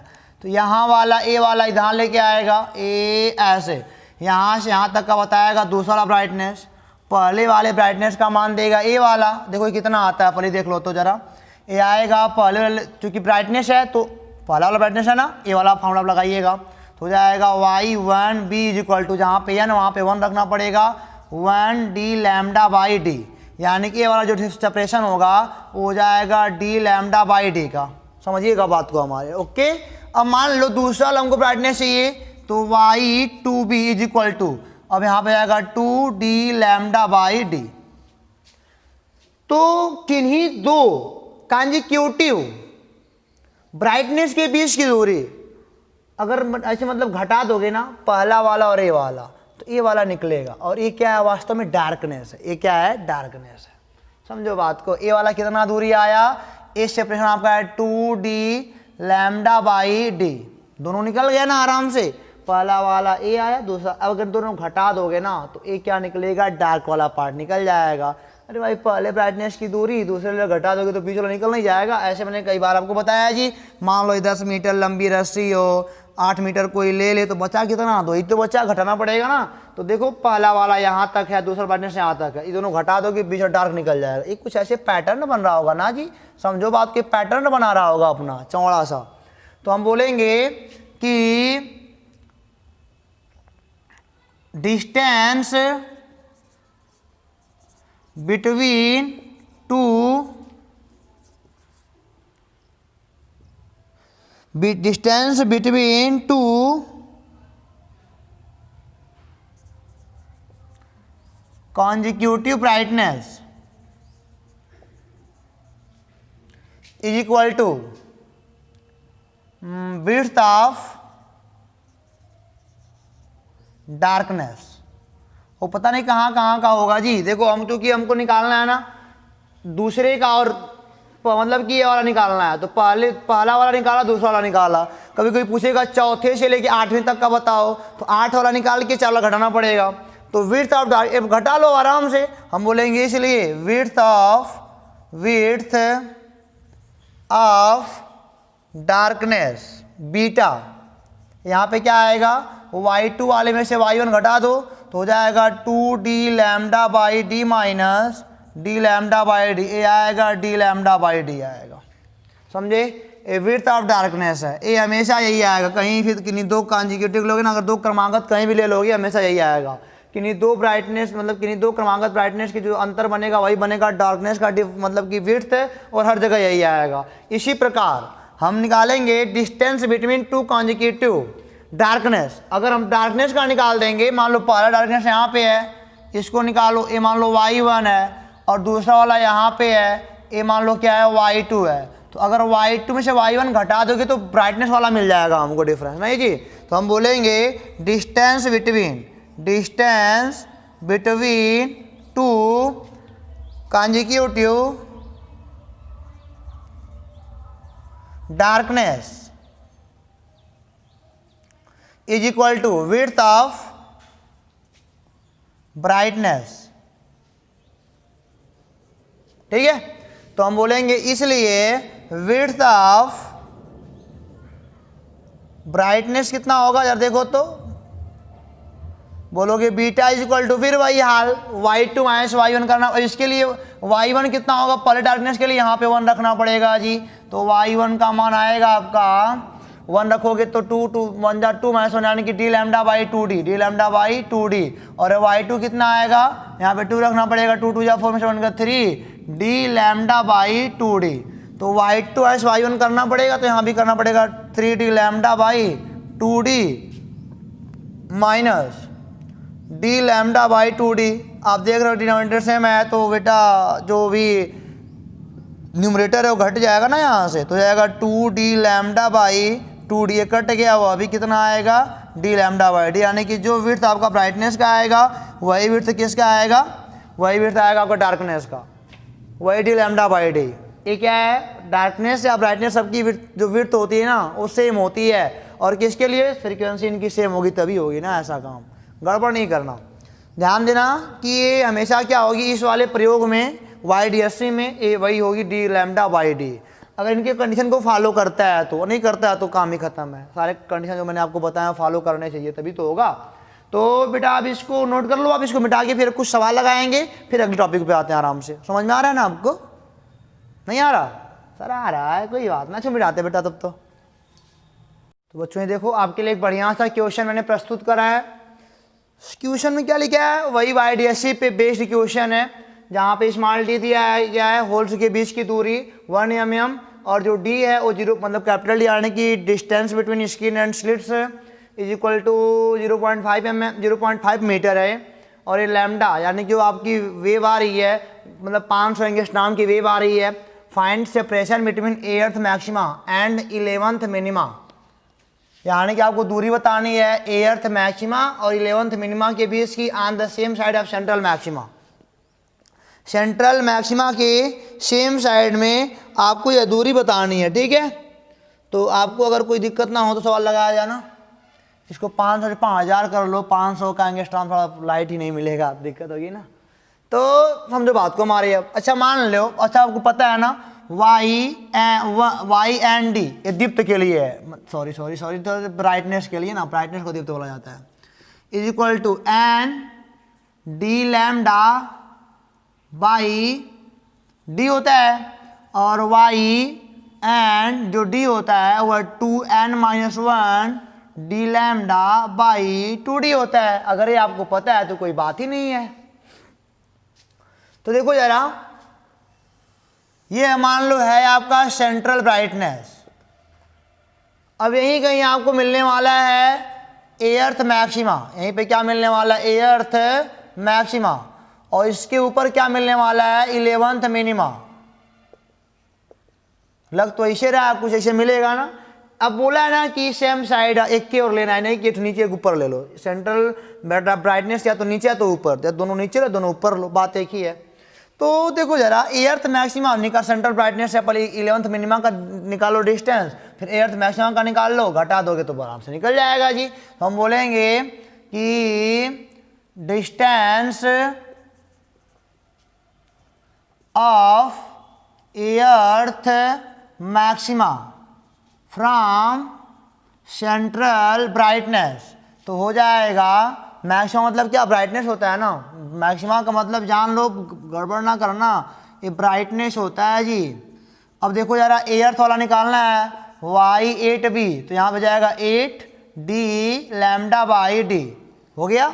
उसी प्रकार हमको निकालना है, मतलब सेंट्रल ब्राइटनेस से 11th मिनिमा की है, मिनिमा होने क्या होता है, डार्कनेस होता है, तो यहाँ पे आपको 11th रखना पड़ेगा, y11th d is equal to, जहाँ पे n वहाँ पे 11 तो 22 माइनस 21, ये हो जाएगा 21 डी लैम्डा बाई 2d, हो गया। बस हम बोलेंगे जो हमारा क्वेश्चन है, सेपरेशन निकालना है ना, सेपरेशन अगर आपको निकालना है तो क्या करना है, y11d माइनस y8b, तो हो जाएगा 21d lambda by 2d minus 8d lambda by D, ठीक है। अब इसमें करना क्या है, कुछ ना करना है, 2d इसका क्या होगा, या तो आप नीचे से कॉमन ले लो, डी लैम्डा बाई डी तो कॉमन ही है हमारे पास, तो यहाँ पे क्या बचा, 21/2 माइनस 8, यही तो बचेगा, D lambda by D common ले लिया, 21/2 यहाँ 8 बचेगा, ठीक है। अब ये आ जाएगा डी लैम्डा बाई डी, 20 मतलब 8 या 16, ये आ जाएगा 5/2, ओके। डी की वैल्यू कितनी है, 0.5 मीटर, लैम्डा की वैल्यू मीटर में चेंज करो, 5000 multiply by 10⁻10 metre multiply by 5 upon D की वैल्यू कितनी, 1 mm यानी कि 1 multiply by 10⁻3 metre is equal multiply by 2। इसका बेटा जब आप गुणा भाग करोगे ना, तो जो आंसर आएगा वो आपका आएगा मीटर में, ये हमारा क्या हो जाएगा आंसर। जो क्वेश्चन बोला है बहुत आसान आपको लग रहा होगा, ये आपको पता है, तो नहीं पता है तो आप प्रीवियस वीडियो देखो, समझो क्या हो रहा है, क्या मतलब पीछे इसके देखो क्या हो रहा है क्या नहीं, तो बेटा आपका सवाल लगता है, इसको मिटा अगला और सवाल लिखते हैं, ठीक है, इसको मिटाते हैं। तो चलो अगला क्वेश्चन देखते हैं। यहाँ पे आपके साथ दो क्वेश्चन है, एक ये वाला क्वेश्चन है और एक ये वाला, पहले इसको सॉल्व करते हैं। Find the separation between second maxima and third maxima on opposite side of central maxima. Opposite side में है ना आपकी बात, मैंने बताया ना सेम साइड अपोजिट साइड लिखा होता है, अगर कुछ ना लिखा है तो सेम साइड मान के काम करिएगा आप। तो बोल रहा है मान लो यहाँ पे आपका सेंट्रल मैक्सिमा हो, यहाँ पे क्या हो, सॉरी सेंट्रल ब्राइटनेस बोलो या सेंट्रल मैक्सिमा बोलो, बात एक ही है। तो बोल रहा है सेकंड मैक्सिमा यहाँ मिलेगा, मान लो सेकंड ब्राइटनेस यहाँ मिलेगा, और थर्ड मैक्सिमा यानी कि थर्ड ब्राइटनेस यहाँ मिलेगा। अपोजिट साइड दोनों है ना, दोनों अपोजिट साइड में, कुछ है नहीं, दोनों अपोजिट में है, बस कुछ करना नहीं है। अब इनके बीच का डिफरेंस पूछ रहा है जी, तो आप बोलोगे वाई मतलब कि जो n फार ब्राइटनेस क्या होता है, N D lambda by D होता है। सेकेंड वाले का क्योंकि सारे फॉर्मूले सेंट्रल ब्राइटनेस से चाहे ऊपर चाहे नीचे, बात एक ही तो है। अभी समझो बात को, ये हमारा दूरी कितनी आएगी, तो सेकेंड वाला है ना y second brightness from central brightness, तो ये हो जाएगा n का मान 2d लैम्डा बाई डी, ये वाला हो जाएगा। और ये वाला भी तो वहीं से निकालना है, ये वाला 3 से निकालेगा, और क्या, ये हो जाएगा y3b equal to 3d lambda by D. ये दूरी इतनी है, दूरी इतनी, टोटल कितनी हो जाएगी, हम बोलेंगे सो टोटल सेपरेशन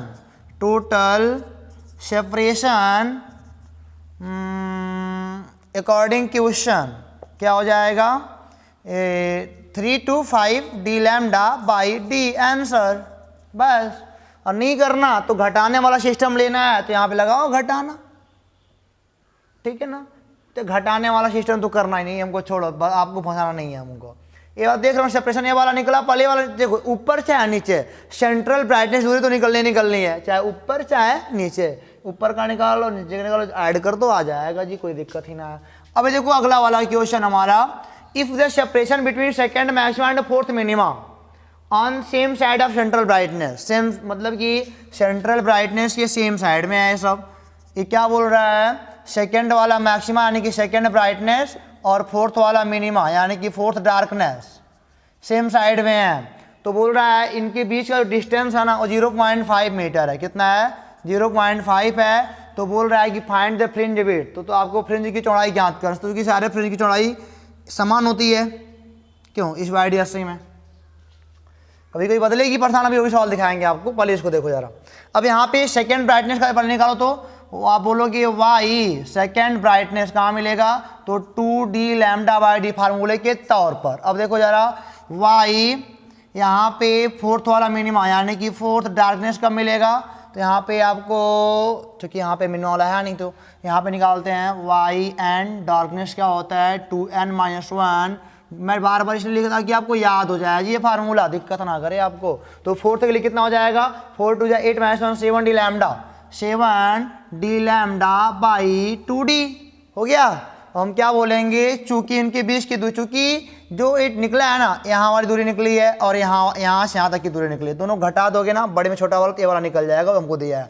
हम बोलेंगे चूंकि Y 4D minus Y 2B यानी कि 4 darkness minus second brightness is equal to 0.5 metre, तो यहाँ पे वाई 4D कितना लिखा है 7D lambda by 2D minus, और ये कितना है 2D lambda by D is equal to 0.5। अब यहाँ पे कॉमन क्या है, D lambda by D common है, तो 7/2 - 2 ये आ जाएगा D lambda by D is equal to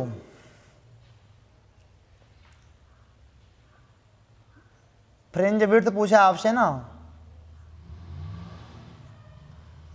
तो D लैम्डा बाई D, अरे यहाँ पे क्या हो जाएगा 7 में से 4 गया 3/2 इज इक्वल टू 0.2, ये हो जाएगा D lambda by D is equal to, ये हो जाएगा 1/3 इज इक्वल टू 0. यही तो होता है fringe width D lambda by D, चाहे ब्राइटनेस का हो चाहे डार्कनेस, हमसे उससे क्या करना है, हमारा फार्मूला तो यही होता है, तो ये आ जाएगा मीटर में हमारा आंसर। ओके, आपको क्वेश्चन समझ में आ रहा है ना, अगर समझ में आता है अच्छी बात है, इसको मिटा के अगला वाला क्वेश्चन करते हैं, ठीक है ना। वीडियो लंबा हो रहा है, परेशान मत होइयो, पूरा टॉपिक खत्म करने वाला हूँ बेटा, एक सवाल और उसके बाद थोड़ी मोड़ी बातें करेंगे, बातें क्या कुछ चर्चाएं, कुछ कंडीशन की बात करेंगे, फिर वीडियो क्लोज कर देंगे। ओके खुश, इसको मिटा के फिर आगे चलते हैं बेटा।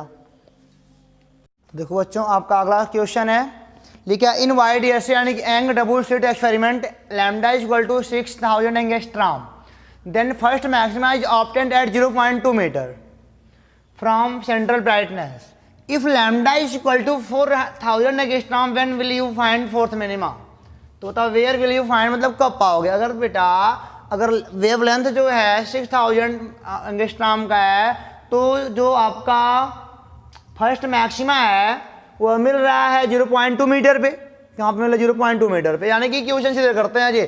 फर्स्ट मैक्सिमा के लिए फार्मूला क्या होता है, y1 ब्राइटनेस तो जाएगा D लैम्डा बाई, तो D ही तो होता है, ये बोला है कहाँ पे मिलता है 0.2 मीटर पे मिलता है, इज इक्वल टू D का मान कितना है मेरे को ना पता, लैम्डा का मान कितना है, तो बोलोगे 6000 यानी कि ए मल्टीप्लाई बाई 10⁻10 मीटर अपान D कितना है ये भी नहीं पता। समीकरण नंबर इसको बनाते हैं 1। अब बताओ जरा, जब लैम्डा का मान 4000 कर दिया जाए तो पूछ रहा है कि फोर्थ मिनिमा कहाँ मिलेगा। हम बोलेंगे चूंकि फोर्थ मिनिमा का फार्मूला y 4 डार्कनेस तो हो जाएगा, फार्मूला क्या होता है 2n-1 D lambda by 2D, तो 4 रखोगे तो 4 टू 7 हो जाएगा ना जी, 7 D लैम्डा बाई 2D हो जाएगा ना। लैम्डा का मान कितना है 4000 यानी कि एंगस्ट्रॉम है ना, मीटर में चेंज कर लो। समीकरण नंबर क्या हो गया 2। अगर हम बोलते हैं 2/1 से तो हो जाएगा y 4 डार्कनेस 0.2 अपान का इज इक्वल टू, देखो पहली बात तो 2 से पहले का चौथा, दूसरे का तीसरा, डी डी तो खत्म हो जाना है, डी डी डी डी खत्म हो जाएगा, बचेगा क्या 6000 मल्टीप्लाई बाई 10⁻⁻10 और ये वाला 2 पर भाग जाएगा, यहाँ हो जाएगा अपान, ये हो जाएगा आपका 7 मल्टीप्लाई बाई 4000 मल्टीप्लाई बाई 10⁻10, ए वाला कैंसिल हो जाएगा, ए 000 ख़त्म कर देगा, थोड़ा ध्यान दीजिएगा अभी, तो हो जाएगा y 4d is equal to 6 2 जा 12 अपान 28 मल्टीप्लाई बाई 0 पॉइंट क्या हो जाएगा 2, 2.4 मल्टीप्लाई बाई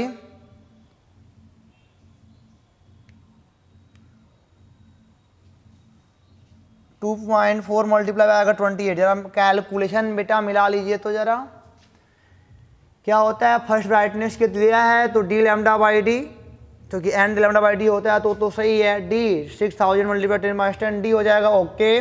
और फोर डार्कनेस का मिलेगा 4 2 जा 8 -1 7 D lambda by 2d, darkness का फॉर्मूला होता है, मैंने भाग दे रखा तो क्या हुआ 6 2, सब कुछ तो सही लग रहा है जी, है ना।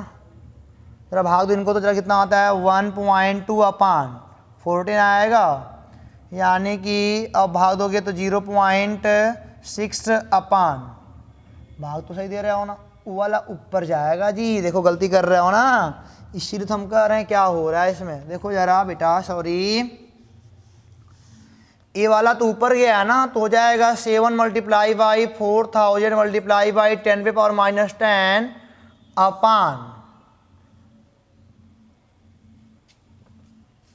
ऐसे कर लो, ये वाला ऊपर जाएगा ना 7d 4000 10⁻⁻10 by 2d is equal to, ये हो जाएगा d 6000 10⁻⁻10 अपान d, ये डी से डी कट जाएगा तो 7 multiply by 4000 multiply by 10⁻⁻10 is equal to, यहाँ पे क्या आएगा 2 मल्टीप्लाई बाई 6000 मल्टीप्लाई बाई 10⁻⁻10, यानी कि यहाँ पे जाएगा 2 मल्टीप्लाई बाई 6000 मल्टीप्लाई बाई 10⁻⁻10, ये वाला ख़त्म, ये इससे ख़त्म, ये हो जाएगा y 4 darkness 7 multiply by 4 multiply by 0.2 multiply by 12 हो जाएगा, अब ये हो जाएगा 7 मल्टीप्लाई बाई 4 मल्टीप्लाई 2, ये हो जाएगा 120, ये हो जाएगा 3, इतना हो जाएगा जी,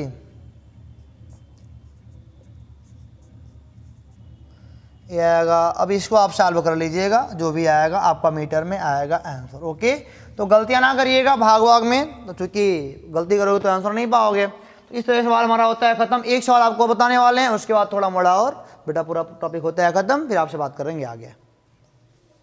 तो आपके सामने एक बहुत ही इंपॉर्टेंट क्वेश्चन है, very important for the competition, ठीक है। यहाँ पे देखो जरा क्या लेके आया है, डी इक्वल टू YDSC का सारा खेल है, D equal to 1 mm, capital D equal to 1 metre और D lambda equal to 0.5 mm। एक खेल देखो जरा बदल रहा है खेल, क्या अब पूछ रहा है find the distance of first maxima from central brightness, तो फार्मूला अगर आपको पता है तो y first b is equal to क्या लगाओगे डी लैम्डा बाई डी लगा दोगे, सवाल लगा दोगे उत्तर आ जाएगा। ऐसा नहीं है, ऐसा नहीं है, क्योंकि यह सूत्र तभी सही है जब जो मतलब कि लैम्डा होता है ना बहुत छोटा होता है डी से। यहाँ पे देखो क्या हाल है, यहाँ पे बहुत छोटा का खेल नहीं है, लगभग वो तो आधा है ना, तो यहाँ पे सब खेलने होने वाला नहीं है, इसीलिए मैंने आपको याद दिलाया था, याद करो जरा, हमने देखा था पार्ट डिफरेंट मतलब delta x D sine theta, यहाँ वाला फिगर आपको अगर याद है तब यहाँ पे सिलेट क्षेत्र यहाँ पे होता है ऐसे ऐसे वाला, तो ये हमको पता था इतना ना।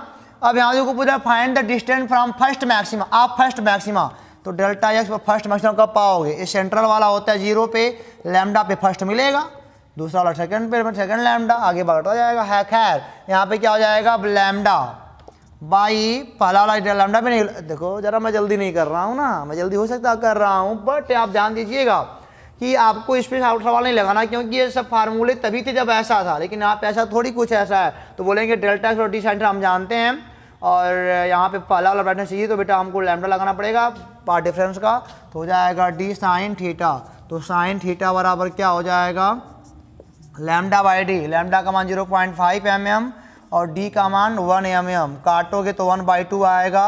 Sign theta is equal to 1/2, theta is equal to 30 degree आएगा। और थीटा 30 आएगा तो पहला निकालना है ना, पहला वाला मान लेना वाई पे है, सेंट्रल से कहाँ पे है, वाई पे है। तो आपको पता है चूँकि tan थीटा बराबर y/d होता है ना, y/d, तो tan 30 हमको मिल चुका है।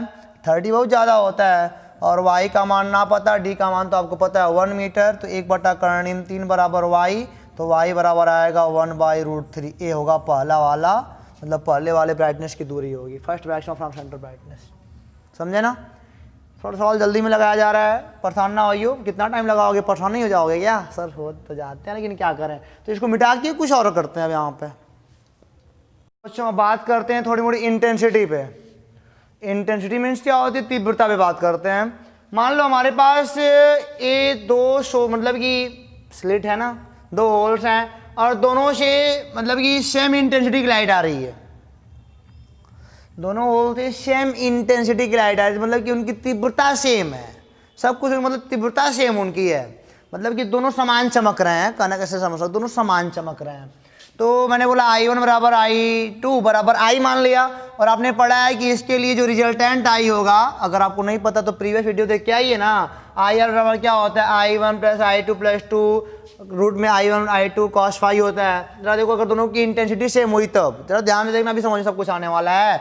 तो रिजल्टेंट I क्या होगा, अगर इंटेंसिटी दोनों की सेम हुई तो यहाँ पे जो मतलब बनने वाला है इनसे ए ऐसे जो बनने वाला है, क्या देने वाला हमें बताना चाह रहा है इस पॉइंट पे।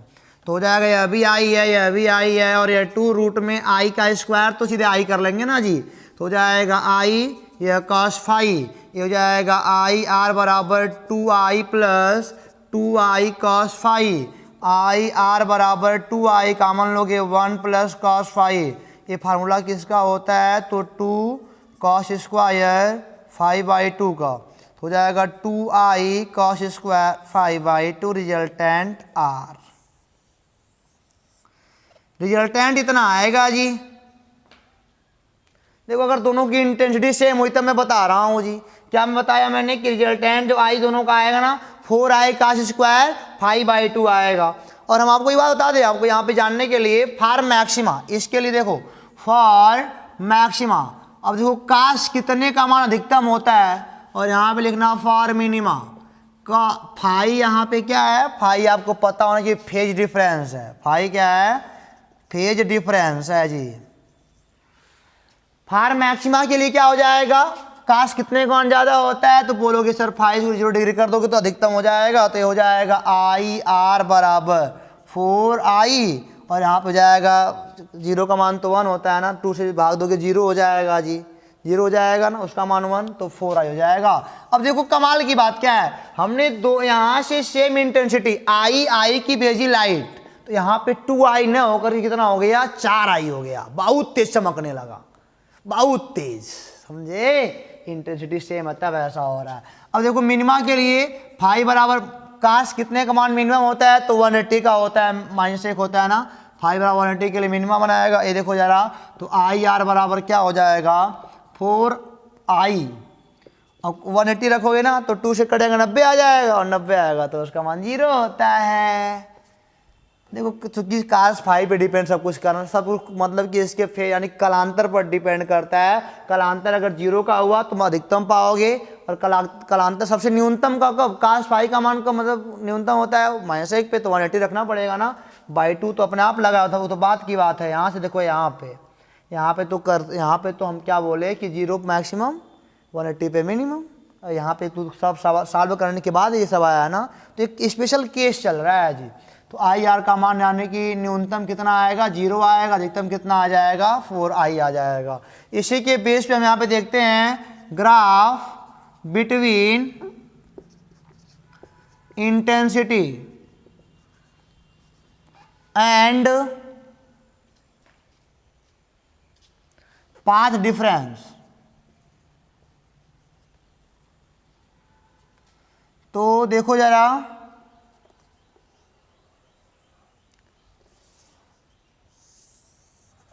ये मान लो इंटेंसिटी आई है, और ये क्या है, पाथ डिफरेंस है, ठीक है ना, यानी कि डेल्टा x बराबर d साइन थीटा।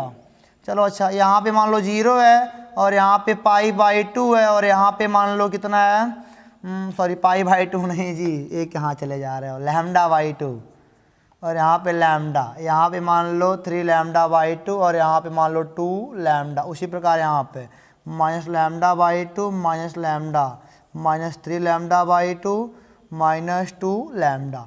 अब अधिकतम वाला बना लो और एक बना लो न्यूनतम वाला, कोई बात नहीं है, न्यूनतम तो खैर आएगा ही नहीं हो, न्यूनतम कहाँ देने वाला, अरे ये नीचे नहीं आएगा, माइनस में नहीं आता वो सब, प्लस में सब आएगा। देखो 0 पे कितना है, 4i है, 0 पे कहाँ पे है, 4i पे, यही 4i है। λ/2 पे पाथ डिस्टेंस जब λ/2 होता है तो कितना होता है, 0, क्या होता है, 0। यहाँ आ जाएगा लैम्डा, फिर अधिकतम हो जाएगा यहाँ पे 3λ/2 पे, फिर न्यूनतम, फिर यहाँ पे अधिकतम। उसी प्रकार यहाँ भी आ जाओ, λ/2 पे हो जाएगा न्यूनतम, फिर इस पे अधिकतम, फिर न्यूनतम, फिर अधिकतम, यानी कि कुछ ऐसे चलेगा जी, ऐसे ऐसे ऐसे ऐसे ऐसे, मतलब ऐसे कुछ चलेगा। इसका होता है मतलब ग्राफ होता है, समझ गया ना। अच्छा ये देख क्या रहे हो यहाँ पे, देखो जहाँ पे डार्कनेस है ना, ये डार्कनेस ऐसा नहीं होता है कि ये पूरी पट्टी, जैसे किताब में दिखाया गया होता है कि पूरी पट्टी सेम ब्लैक होती है ना, मतलब कि जैसे दूर दिन की बढ़ती है तो वो घटती जाती है ऊपर, मतलब कि डार्कनेस घटता जाता है, समझो मेरे बात को। ये जो किताब में देखते हो कि पूरी पट्टी रंगी हुई है, वो पूरी पट्टी रंगी नहीं होती है, ऐसे होता है कि जहाँ पे मेन वाला रहेगा वहाँ पे ज़्यादा डार्क रहेगा इस वाले पॉइंट पे, जैसे आगे बढ़ता जाएगा ना वो ब्राइटनेस आता जाएगा, ब्राइटनेस आएगा। इसीलिए देखो यहाँ पे खेल क्या हो रहा है, डार्क था, आगे बढ़ता गया, आगे बढ़ता गया, आगे बढ़ता गया, तो फिर क्या मिलने लगा इसको, ब्राइटनेस, यानी कि जैसे मतलब कि इंटेंसिटी घटती है उसकी। यहाँ पे मेन डार्क मिलेगा हमको, सेंट्रल डार्क मिल जाएगा, और इसके बाद ये क्या होगा, डार्कनेस घटता जाएगा, ब्राइटनेस बढ़ता जाएगा और ये हमको मिल जाएगा। ऐसा नहीं होता है, ऐसे मतलब कि ऐसे कर सकते हो सर, ऐसे बीच में पूरा ब्लैक होगा, फिर थोड़ा हल्का होगा, फिर कम होगा, पूरा ब्राइट हो जाएगा, ऐसे होता है। ठीक है, इसको ख़त्म करते हैं। अब कुछ कंडीशन देखते हैं और वीडियो का लास्ट टॉपिक है बेटा। अब उम्मीद कर रहे हैं कि आपको सब कुछ समझ में आ रहा होगा, इसको मिटा के लास्ट से देखते हैं फ्रेंड्स, वीडियो का अंतिम टॉपिक। अब आप खुश हो रहे होगे ना, ये खत्म होने वाला है, अरे वाह, हम भी तो खुश हो रहे हैं। तो देखो लिखा गया है कंडीशन फॉर डिस्टिंक्ट इंटरफेरेंस, यानी कि बहुत टॉप इंटरफेरेंस पाने के लिए, बहुत बढ़िया, वो चाहे ब्लैक वाला, मतलब चाहे डार्क वाला, चाहे ब्राइट वाला, पाने के लिए क्या होना जरूरी है, पहला है कोहेरेंट सोर्सेस होना चाहिए, यानी कि S1 and S2 must be coherent, कला संबद्ध होना चाहिए। मतलब क्या, मतलब कि कला संबंध का मतलब कि उनका कलांतर कहीं बिगड़े ना, कांस्टेंट हो। क्या होता है देख लो परिभाषा, और नहीं अगर समझ में आता तो पीछे हमारे वीडियो में मिला हुआ है। Those sources which have a मतलब कांस्टेंट फेज डिफरेंस, ऐसे सोर्स जो एक कांस्टेंट फेज डिफरेंस रखे हो। कांस्टेंट का मतलब क्या, मान लो स्क्रीन है, यहाँ पे अगर मान लो ब्राइटनेस हमको मिल रहा है, अगर यहाँ पे ब्राइटनेस मिल रहा है तो हर बार यहीं पे ब्राइटनेस मिलना चाहिए। जितने भी सोर्स मतलब जितने भी रे आ रहे हैं, वेव्स आ रहे हैं, वहाँ से लाइट के वेव्स जो आ रहे हैं, हर बार यहीं पे ब्राइटनेस दें, तभी तो ब्राइटनेस बढ़िया पाओगे। ये नहीं कि यहाँ पे कभी उजाला कभी अंधेरा, कभी उजाला कभी अंधेरा, तब तो भी जान दो कि फेज डिफरेंस हो रहा है, यानी कि फेज तो बदल रहा है बार बार। वही लिखा गया है दो sources which have a constant phase difference which does not very with time at a given place. एक मतलब दिए गए स्थान पर टाइम के साथ वेरी ना करते हो, दिए गए स्थान पर टाइम के साथ वेरी ना, अगर टाइम के साथ वेरी करेंगे तो एक बार यहीं पे उजाला होगा, एक बार यहीं पे अंधेरा होगा, और जब उजाला अंधेरा वाला खेल आएगा तो हमको समझ में आने वाला नहीं। तो हमको क्या चाहिए, अगर डिस्टिंक्ट एयर इंटरफेरेंस हमको चाहिए तो यहाँ पे हर बार ब्राइटनेस हमको चाहिए, या अगर कहीं पे डार्कनेस आ रहा है तो डार्कनेस वहीं पे बने, फिर से नहीं कि यहाँ पे डार्क यहाँ पे ब्राइट, इसे बोलते हैं कांस्टेंट फेज डिफरेंस। ओके, आगे लेके आया the frequencies of both light sources, दोनों जो लाइट के सोर्स है यहाँ से कि जिनकी फ्रीक्वेंसी हो ना, दोनों मस्ट भी सेम, अवश्य इनको समान होना पड़ेगा। अगर समान नहीं होंगे तो जानते हो क्या होगा, अगर फ्रीक्वेंसी समान नहीं होगी तो वही वाला फिर हाल होगा, एक फ्रीक्वेंसी ऊपर एक नीचे, फिर बढ़िया से आप बहुत एग्जैक्ट नहीं पाओगे, बदल जाएगा खेल। आगे लिखा है एम्पलीट्यूड ऑफ बोथ वेव्स या लाइट सोर्स, दोनों का जो एम्पलीट्यूड है मस्ट बी सेम और नियरली सेम, नियरली सेम हो सकता है, मस्ट भी सेम होना चाहिए। मान लो एक लाइट का एम्पलीट्यूड 100 है, दूसरे का मान लो एम्पलीट्यूड 99 है, A1 100 A 99 मस्ट भी सेम हो, या फिर ये देखो ये वाला मस्ट भी सेम, ये वाला मस्ट भी सेम और नियरली सेम होना चाहिए। तो अगर मैं बोलूँ कंस्ट्रक्टिव के लिए, इंटरफेरेंस के लिए A1 + A2 देखो 199 हो जाएगा, और डिस्ट्रक्टिव के लिए क्या हो जाएगा 100, यानी यहाँ पे एक आएगा। एम्पलीट्यूड सेम क्यों, मतलब कि एम्पलीट्यूड को सेम क्यों बोला जा रहा है? अगर दोनों की एम्पलीट्यूड सेम होगी ना तो ये दोनों एक जगह पे जाके मिलेंगे। एम्पलीट्यूड सेम होगी तो इसी के ऊपर जाएगा ना, तो जहाँ पे गिरेगा वहाँ बहुत ज़्यादा चमकेगा। अगर नहीं होगा तो बेटा, अगर मान लो देखो 199 का नियरली भी सेम हो सकता है, 199 बहुत ज़्यादा होता है, और एक देखो इंटरडिस्ट्रक्टिव कितना हो रहा है, एक पता नहीं चलेगा। लेकिन अगर मान लो कोई बंदा लेता है 100 और यहाँ पे लेता है 5, तो कंस्ट्रक्टिव में पाएगा 105 और डिस्ट्रक्टिव में कितना पाएगा 95 पाएगा जी। देखो दोनों में अंतर कितना है, पता नहीं चले कहाँ ब्राइट है कहाँ डार्कनेस है। 95 के इसका मतलब कि डिस्ट्रक्टिव में 95, कंस्ट्रक्टिव में 105, कितना अंतर है, पता नहीं चले कहाँ पे उजाला कहाँ, मतलब कि यहाँ भी तो उजाला दिखेगा, डार्कनेस वाले पे थोड़ा थोड़ा उजाला दिखेगा, तो क्लियर नहीं होने वाला कुछ भी। 100 105 95 मतलब समझते हो ना, मैंने क्या बोला 105 कंस्ट्रक्टिव है और 95 वाला क्या है डिस्ट्रक्टिव, दोनों में अंतर ही कितना है। अगर यहाँ पे अंधेरा है ना, थोड़ा मोड़ा अंधेरा है, तो यहाँ भी जहाँ पे कंस्ट्रक्टिव लगा वहाँ भी पता नहीं चाहिए, दोनों में अंतर नहीं दिखेगा। नहीं समझ में आया? अरे भाई 105 का मतलब थोड़ा चमकेगा, थोड़ा तेज चमकेगा, कंस्ट्रक्टिव वाला चमकने वाला। डिस्ट्रक्टिव 95 लेके बैठा, 10 उनसे पीछे है, तो यहाँ तो चमकेगा ही। जो डिस्ट्रक्टिव होगा वो बहुत ज़्यादा अंधेरा थोड़ी होगा, वहाँ पे थोड़ा मोड़ा उजाला होगा, इनके में फ़र्क करना हो जाएगा मुश्किल। और हम किसकी बात कर रहे हैं, डिस्टिंक्ट कर रहे हैं। ओके, अब यहाँ पे लिखा है डी बहुत कम होना चाहिए डी से, जो यहाँ पे मतलब ये डी है ना, ये क्या लिखा, सॉरी ये कैपिटल ले लिखा गया, हाँ सॉरी सही तो है। डी बहुत बड़ा होना चाहिए, इस वाले डी से बहुत बड़ा होना चाहिए, वो है भी होता भी है, तभी ये काम करेगा। और जो लाइट सोर्स आप यूज कर रहे हो ना वो मोनोक्रोमेटिक होना चाहिए। इसका मतलब क्या, सिंगल कलर का होना चाहिए, सिंगल कलर का ये होना चाहिए, तभी बढ़िया पाओगे आप। शुरुआत में आप जानते हो ना सन रे पे किया गया था, वाइट कलर पे किया गया था। अगर वाइट कलर यूज कर लोगे ना, अगर वाइट कलर यूज कर लोगे तो मान लो यहाँ पे तो सेंट्रल मिल जाएगा, कोई दिक्कत नहीं होगी सेंट्रल वाले में, क्योंकि लाइट में जानते हो वाइट कलर में होता है वी विग्योर, VIBGYOR। जैसे बढ़ते जाओगे लैम्डा क्या होता है, बढ़ता जाता है, लैम्डा बढ़ता जाता है, वी का कम, आई का ज़्यादा, बी का ज़्यादा, जी का ज़्यादा, आर का लैम्डा सबसे ज़्यादा होता है। यहाँ पे खेल क्या होगा कि यहाँ पे सभी तो सेंट्रल वाला बना लेंगे, बट मान लो यहाँ पे आए, यहाँ पे जानते हो क्या होगा, जिसका पहले वेवलेंथ कम है पहले वो बनाएगा ब्राइटनेस, यहाँ पे बैगनी वाला बनाएगा, फिर यहाँ पे आई वाला क्या करेगा, फिर आई मतलब इंडिगो वाला बनाएगा, फिर ब्लू वाला बनाएगा, तब ऐसी हमको पट्टी मिलेगी। यहाँ पे एक बार बैगनी की पहले मिल जाएगी, इंडिगो की फिर बाद में, ब्लू की बाद में, ग्रीन की बाद में, येलो की बाद में, ऑरेंज की बाद में, रेड की सबसे अंतिम में मिलेगी। तो इस प्रकार पैटर्न मिलेगा। तो कभी कभी एग्जाम में पूछता है कि अगर मतलब कि लाइट सोर्स में हम लाइट जो है उसको वाइट का ले लें तो क्या फर्क मिलने वाला है, तो बताना, रंगीन पट्टी मिलेगा हमको और क्या, नीचे इसके ब्राइट विग्योर, इंडिगो, ए वाला विग्योर के बेस पे। तो उम्मीद करते हैं बेटा कि आपको वीडियो समझ में आया होगा, सब कुछ अच्छे से पढ़े होंगे। हाँ लंबा है लेकिन फिर मज़ेदार भी तो है। तो फिर मिलेंगे आपसे अगले वीडियो में, इसी के बारे में बात करेंगे फिर भी, क्योंकि बेटा अब क्या किया जाए, काम तो करना ही है। तो फिर मिलेंगे आपसे अगले वीडियो में, तब तक पढ़ते रहो, हंसते रहो। All the best.